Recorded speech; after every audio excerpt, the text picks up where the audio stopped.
Now, your exclusive local alert weather forecast from Central Oregon's news leader. And there is a lot of information coming out about Erin as it will just come by the coast of North Carolina. The Outer Banks are going to be in a bit of trouble. Here is a look at the wind field. Now, it's not going to make landfall, but it'll be close enough to cause some trouble. Look at these wind speeds. And I stop this here as it is off. This is Cape Hatteras right here, about a 41-mile-an-hour sustained wind there at 3 o'clock in the morning, Thursday morning. And then she will move off further away from land and create little problems there. But also the future track wave heights, they were talking about it, could see 24-foot wave heights. Now, not making it into the shore, but just offshore, these wave heights are going to be pretty impressive. And then again, Erin is expected to move harmlessly out into the open waters of the Atlantic, and you could see it arcing its way away. So what steers Erin? Well, the Bermuda High, semi-permanent feature there.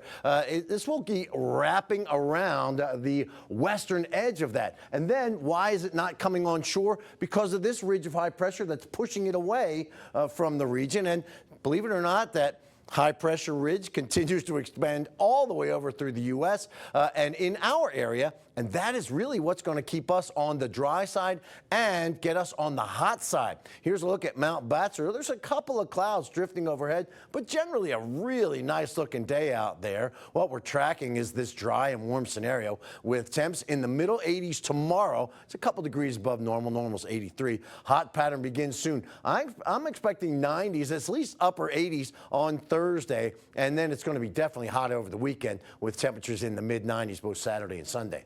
Not much in the way of cloud cover, some clouds off the coast. These are high-level clouds, not a lot of moisture associated with them. So what we're tracking really is this ridge of high pressure. The high pressure is maintaining control over the western U.S. You see the darker red? That is the hotter air. Now, we're going to see some warming conditions on Wednesday, but here comes the hot.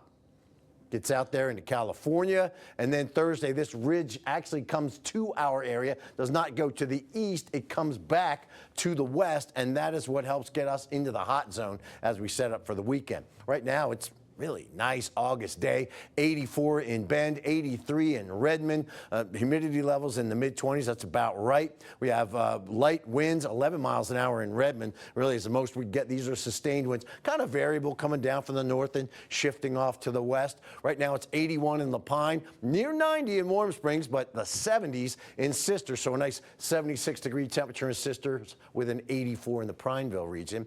What can we expect tonight? Nice cool night tonight. Open up the windows, get the fresh air in there. 52 in Bend, 48 in Prineville. Here's what we have for you tomorrow. Again, 80s through the region, although an upper 70 in Sun River. So another really pretty much perfect mid to late August day, as normal temperature should be around 83. And we start heating up. There we go. 90 degrees on Thursday, 93 on Friday. So we're going to get hot again as we have earlier this year. And we have a heat wave going on 3 days in a row. It's of the 90s is a heat wave. And we're going to do this for about 6 days before we get back to the 80s by the middle of next week.